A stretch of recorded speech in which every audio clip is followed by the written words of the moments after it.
প্রিয় শিক্ষার্থীরা, শুভ সকাল। আমি বিষ্ণুপদ রায়, তোমাদের একাদশ শ্রেণীর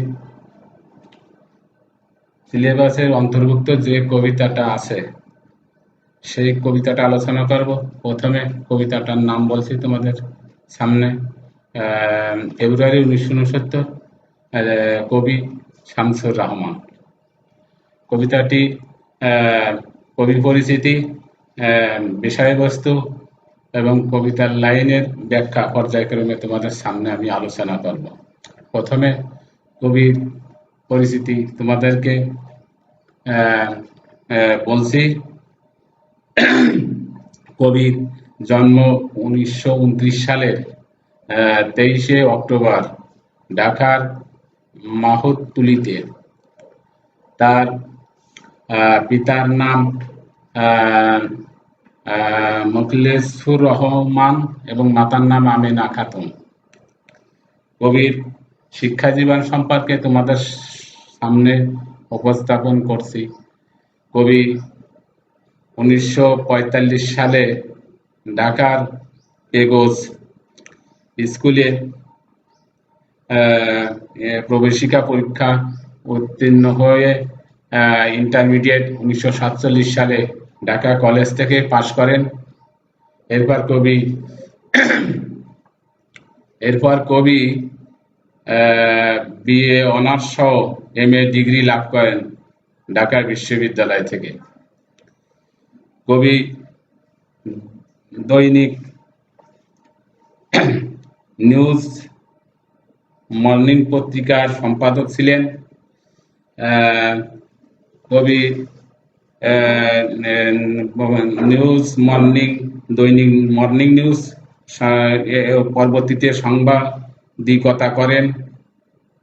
তার কাব্যগ্রন্থগুলো রৌদ্র করতিতে, বিধ্বস্ত নীলিমা, এক ফোঁটা শ্যামল অনল, বন্দি শিবির থেকে নেওয়া,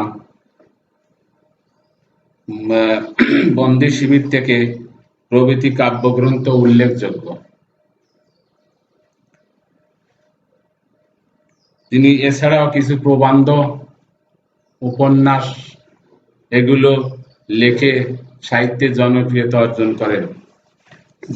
অর্জন করেন। তিনি বাংলা একাডেমি স্বাধীনতা পুরস্কারে ভূষিত হন। 2006 সালের 17 আগস্ট তিনি মৃত্যুবরণ করেন। প্রিয় শিক্ষার্থীরা, এরপরে পাঠ পরিচিতি সম্পর্কে তোমাদের একটু ধারণা দেয়, তোমরা একটু মনোযোগ সহকারে লক্ষ্য করো। ফেব্রুয়ারি 1969 শীর্ষক কবিতাটি শামসুর রহমানের নিজ বাসভূমি কাব্যগ্রন্থ থেকে নেওয়া হয়েছে। এই কবিতার ভিতরে দেশপ্রেম, গণজাগরণ, সংগ্রামী চেতনা ইত্যাদি বিষয় পরিলক্ষিত হয়েছে। মূলত ফেব্রুয়ারি 1969 এর দুটো শব্দ আসলে ফেব্রুয়ারি মানে 1952 সালের ভাষা আন্দোলনের প্রেক্ষাপট রচিত হয়েছে। এই প্রেক্ষাপটটা মূলত 1947 সালের দেশ বিভাগের পর 1948 সালে পূর্ববঙ্গে যে পূর্ব পাকিস্তানি বা পূর্ববঙ্গের বাঙালিদের উপর যে নির্যাতন শুরু হয়েছিল, পশ্চিম পাকিস্তানিরা যে নির্যাতন চালিয়েছিল, তার ভিত্তিতে 1948 সালে ছাত্র সংগ্রাম পরিষদ নামে একটি সংগ্রাম পরিষদ গঠিত হয় এবং ছাত্ররা তার ভিত্তিতে আন্দোলন করে 1952 সালে ভাষা আন্দোলনের চরম রূপ নেয়। এর প্রেক্ষাপট এখান থেকে শুরু হয়। এইভাবে দুটো শব্দ, যে ফেব্রুয়ারি আর 1969 দুটো শব্দ, এইভাবে 1969 সালে 52 ভাষা আন্দোলন 1969 সালে গণজাগরণের রূপ নেয়। পাকিস্তানি শাসক গোষ্ঠীর বিরুদ্ধে তৎকালীন পূর্ববঙ্গের জনগণ আন্দোলন করে তাদেরকে পরাস্ত করে এই 21শে ফেব্রুয়ারি ভাষা আন্দোলনের মাধ্যমে তারা জয়ী হয়েছিল এবং এই 1952 সালের 21শে ফেব্রুয়ারিতে রফিক শফিক সালাম বরকত নামে যে সমস্ত ভাষা শহীদ মৃত্যুবরণ করেছে তারই প্রেক্ষাপট রচিত হয়ে 1969 সালে গণ আন্দোলনের রূপ নেয়। তৎকালীন ছাত্র সমাজ 11 দফা এবং বঙ্গবন্ধু শেখ মুজিবুর রহমান 6 দফা আন্দোলনের ভিত্তিতে যে গণ অভ্যুত্থান হয় সেটাই 1969 এর গণ অভ্যুত্থান রূপে পরিলক্ষিত হয়। তখনকার সময় আসাদ, ডক্টর শামসুজ্জোয়া, মতিউর রহমান মৃত্যুবরণ করেন। জাতিগত শোষণ নিপীড়নের বিরুদ্ধে দেশের মানুষ ক্ষুব্ধ হয়ে উঠেছিল। গ্রামগঞ্জ, হাটবাজার, কলকারখানায়, স্কুল কলেজ, বিশ্ববিদ্যালয়ে অসংখ্য মানুষ জড়ো হয়ে ঢাকার রাজপথে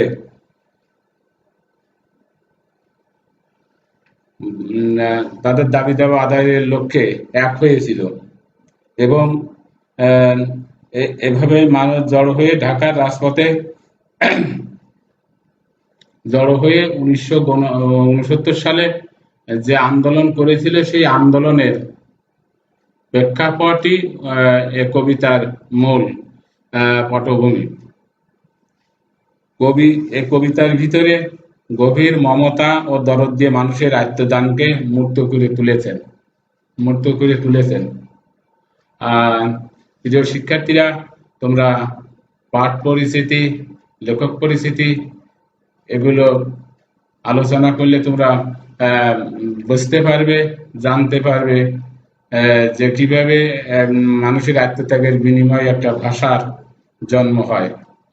বহু আত্মদান, ত্যাগ, তিতিক্ষার বিনিময়ে আমরা এই ভাষা পেয়েছি এবং আজ আমরা সেই ভাষার বিনিময়ে স্বাধীনভাবে কথাবার্তা বলতে পারছি।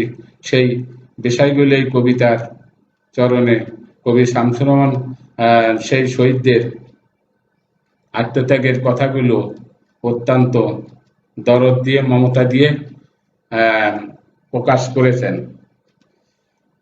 কবিতাটি গদ্য ছন্দে রচিত, ভাষার সুষ্ঠু বিকাশে কবিতাটি বাংলা সাহিত্যে এক অনন্য সংযোজন।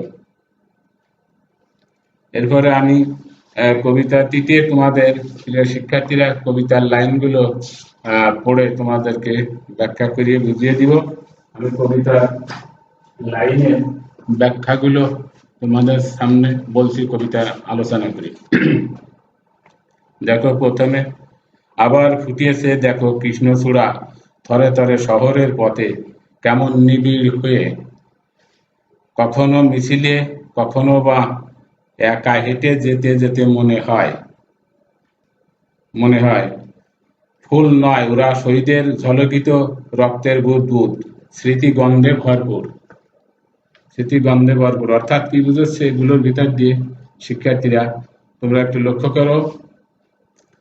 ফেব্রুয়ারি 19 কবিতাটি কবির হৃদয়ে যে 21-এর চেতনা বিরাজমান সেটাই প্রকাশিত হয়েছে। মূলত 21 হচ্ছে আমাদের চেতনার রং। কবি এটাই বোঝাতে চেয়েছেন। কবি প্রতিনিয়তই 21 সংগ্রামী চেতনা অনুভব করেন।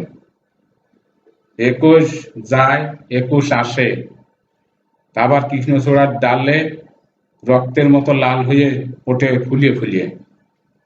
কবির মনে হয় এ যেন ভাষা শহীদদের রক্তের বুদ কৃষ্ণচূড়া ফুল ফুটেছে, এটাই মনে হয়। কবির কাছে ভাষা শহীদদের আত্মত্যাগের স্মৃতি চির অম্লান। কবি ভুলতে পারেন না তাদের কথা। 144 ধারা যখন পুলিশ দিয়েছিল তখন সেটাকে ভঙ্গ করিয়ে এই ভাষা শহীদরা সামনের দিকে এগিয়ে যায়। এতে রফিক শফিক সালাম বরকত এরা মৃত্যুবরণ করে। তাই কবি আজও সেই শহীদদের কথা ভুলতে পারেন না। একাকী শহরের পথে হাঁটার সময় কবির মনে হয় কৃষ্ণচূড়ার শহীদের রক্তের প্রতীক হয়ে তাদের মহিমা ছড়াচ্ছে। 21 কৃষ্ণচূড়া আমাদের চেতনাদের রং। এ চরণে কি বোঝাচ্ছে?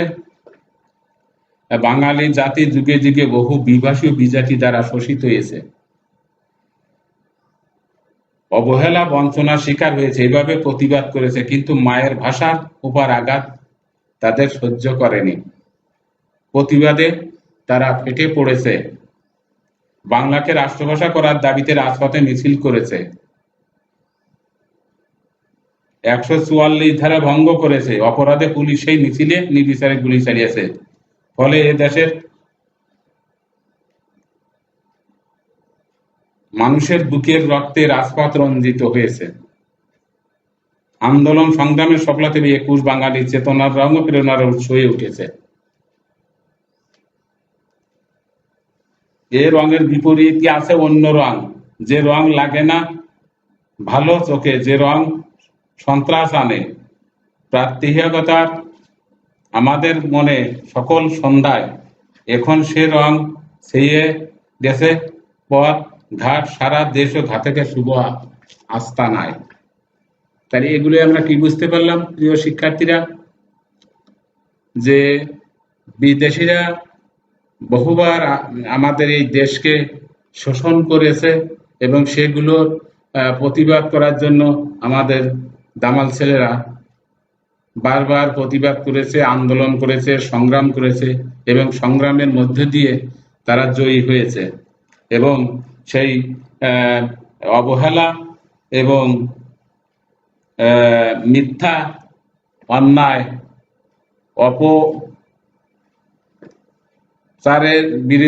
অত্যাচারের বিরুদ্ধে নিরাপত্তাহীনতায় ভুগিয়ে তারা কিন্তু সামনের দিকে এগিয়ে গেছে।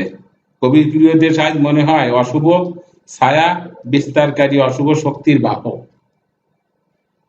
বিশ্বাসঘাতকের অপরাধ বিচরণ ক্ষেত্র পূর্ব দেশে যেন তাদের আস্তানা। অর্থাৎ এগুলো পশ্চিমা শাসক গোষ্ঠীর কথা বলা হয়েছে। পশ্চিমা পাকিস্তানিরা আমাদের এই পূর্ব বাংলাকে শোষণ করে এখানকার ধন সম্পদ লুণ্ঠন করে নিয়ে যেতে চেয়েছিল এবং বাংলা ভাষাকে উৎখাত করতে চেয়েছিল, কিন্তু সেগুলো আন্দোলনের মাধ্যমে তাদেরকে হটিয়ে দিয়েছে এদেশের জামাল ছেলেরা। অতএব এভাবেই 21 আমাদের চেতনার রং হিসাবে আমাদের কাছে চিরস্মরণীয় হয়ে আছে।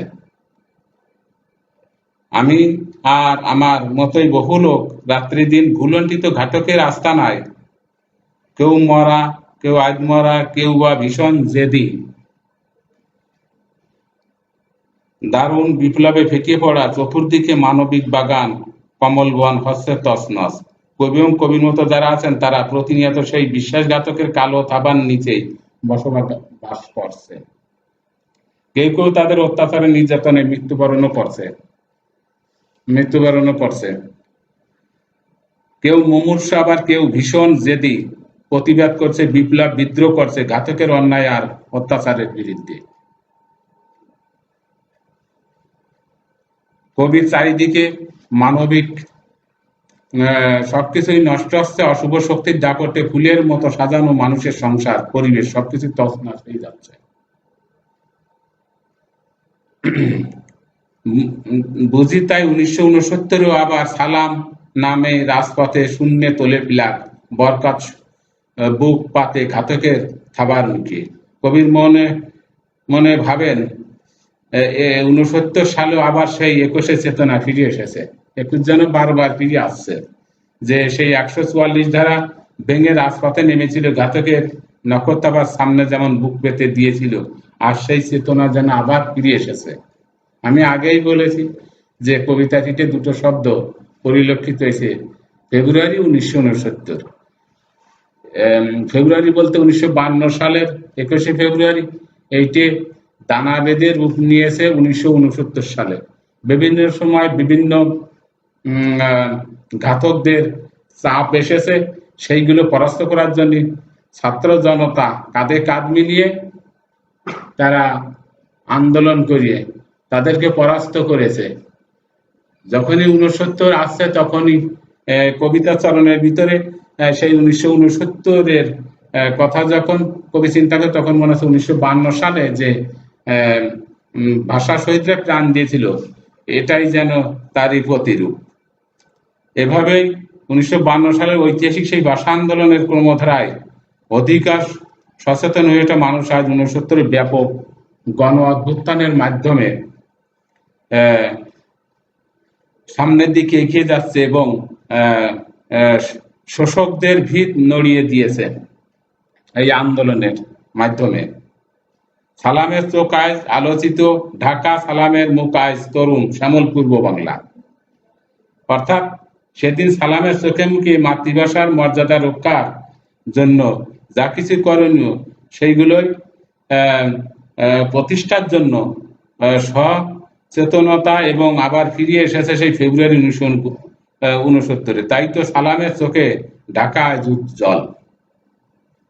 চরণের ভিতরে এই কথাটাই বলা হয়েছে, ঢাকা সালামের মুখ আজ তরুণ শ্যামল পূর্ব বাংলা উজ্জ্বল। তরুণ শ্যামল পূর্ব বাংলা আজ অপূর্ব সুন্দর এবং সবার চোখে মুখে মুক্তির আশার আলো ঝলকিত। দেখলাম রাজপথে, দেখলাম আবার সবাই জনসাধারণ, দেখলাম সালামের হাত থেকে নক্ষত্রের মতো ঝরিয়ে অবিরত অবিনাশী বর্ণমালা। এই অবিনাশী বর্ণমালা বলতে আমাদের বাংলা ভাষার যে অক্ষরগুলো আছে ক, খ, খ, এগুলোই, অর্থাৎ পূর্ব পাকিস্তানিদের এই বাংলা ভাষাকে কেড়ে নিয়ে তারা উর্দু ভাষা চালু করতে চেয়েছিল, কিন্তু সেগুলো সম্ভব হয়নি। এই ভাষা শহীদদের রক্তের বিনিময়ে আজ বাংলা ভাষা অর্জিত হয়েছে। শেষে আমি কবিতার চরণের শেষ অংশটুকু বলে কবিতার লাইন ব্যাখ্যা শেষ করব। শেষে তোমাদের শিখন ফল সম্পর্কে একটু ধারণা দিয়ে আমি শেষ করব। আর বরকত বলে গাঢ় উচ্চারণে, এখনো বীরের রক্তে দুঃখিনী মাথার অশ্রু জলে ফোটে ফুল বাস্তবের বিশাল চত্বরে। হৃদয়ের হরিত উপত্যকায় সেই ফুল আমাদেরই প্রাণ, শিহরিত ক্ষণে ক্ষণে আনন্দের রৌদ্রে আর দুঃখের ছায়ায়। আর বরকতের দৃঢ় উচ্চারণে সেগুলো আরো প্রাণোজ্জ্বল হয়ে উঠেছে। কবিতার হৃদয়ের বিশালতায় অনুভব করেন বাস্তবের মতো ফুল ফোটে তা বীরের রক্ত আর সেই সব শহীদের দুঃখিনী মায়ের চোখের জলের অবদান। সেই ভাষা শহীদরা যদি তখনই প্রাণ না দিত, তাহলে আজ বাংলা ভাষা মর্যাদা আমরা পেতাম না, বাংলা ভাষায় কথা বলতে পারতাম না। তাই বাংলা ভাষায় যখনই আমরা কথা বলি তখনই সেই শহীদদের কথা আমাদের মনে পড়ে। প্রিয় শিক্ষার্থীরা, তোমরা কবিতার লাইনগুলো অনুশীলন করলে ভালো করেই বুঝতে পারবে যে সেই 52 সালে ভাষা আন্দোলনে কারা প্রাণ দিয়েছিল এবং কিভাবে তারা রাজপথ রঞ্জিত করেছিল। বাস্তবের সেই ফুল চেতনা, সেই রং কবির মতে আমাদের সবার প্রাণে। আমরা যে আনন্দ বেদনায় প্রতিনিয়ত সিক্তই শিহরিত হই, তাতে সেসবের অবদান অপরিসীম। প্রিয় শিক্ষার্থীরা, তোমরা বাড়িতে তোমরা ভালো করে অনুশীলন করবে কবি পরিচিতি, পাঠ পরিচিতি এবং কবিতার চরণগুলো, তাহলে তোমরা ভালো করে বুঝতে পারবে। প্রথমে জ্ঞানমূলক প্রশ্নের ভিতরে যেমন দেখা যাচ্ছে যে তোমাদের যেমন এই সমস্ত বিষয়গুলো তোমরা লক্ষ্য করবে যে আমি বলেছি যে কবিতাটিতে কবি কোন কাব্যগ্রন্থ থেকে এই ফেব্রুয়ারি 1969 কবিতাটি নিয়েছেন নিজ বাসভূমি। যে প্রশ্নগুলো খুব গুরুত্বপূর্ণ, তার যে সমস্ত কাব্যগ্রন্থগুলো আছে সেগুলো তোমরা লক্ষ্য করবে। কবিতার ভিতরে অনেক শব্দার্থ আছে, বানান আছে, সেগুলো লক্ষ্য করবে। এগুলো জ্ঞানমূলক প্রশ্নের জন্য উপযুক্ত। যে কোনো প্রশ্নের উত্তর তোমরা তাহলে করতে পারবে পড়াশোনা করলে। আমি পাঠ পরিস্থিতি সম্পর্কে তোমাদের একটু ধারণা দেয়। পাঠ পরিস্থিতিতে কি বলা হয়েছে এবং শিখন ফলে কি বলা হয়েছে, শিখন ফল সম্পর্কেও তোমাদের ধারণা রাখতে হবে। শিখন ফলে শিক্ষার্থীরা কবিতাটি অনুশীলন করলে বিষয়গুলো জানতে পারবে যে তৎকালীন বাঙালি রাজনৈতিক ইতিহাস সম্পর্কে জানতে পারবে। 1952 সালে যে আন্দোলনের মাধ্যমে ছাত্র জনতা প্রাণ দিয়েছিল সে সম্পর্কে জানতে পারবে। কিভাবে ভাষার জন্য সংগ্রাম করতে হয় সে সম্পর্কে তোমরা জানতে পারবে। 1952 সালের ভাষা আন্দোলনের পরবর্তী অধিকার আদায়ের সংগ্রামের এবং প্রভাব সম্পর্কে প্রিয় শিক্ষার্থীরা জানতে পারবে। শিক্ষানফলের শেষ অংশে আমরা জানতে পারব 1969 সালের গণজাগরণ, দেশপ্রেম এবং সংগ্রামী চেতনা সম্পর্কে আমরা জানতে পারব। এগুলোই হচ্ছে শিক্ষানফলের ভিতরে। এরপরে প্রিয় শিক্ষার্থীরা,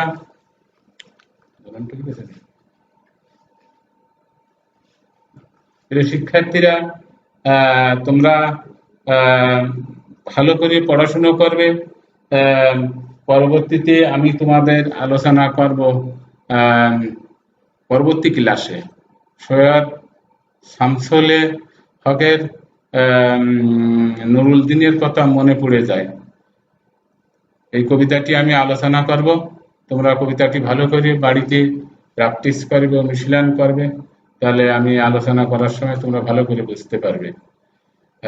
তোমরা ভালো থেকো, সুস্থ থাকো, এই কামনা করে আজকের ক্লাস আমি এখানে শেষ করছি। সবাইকে ধন্যবাদ।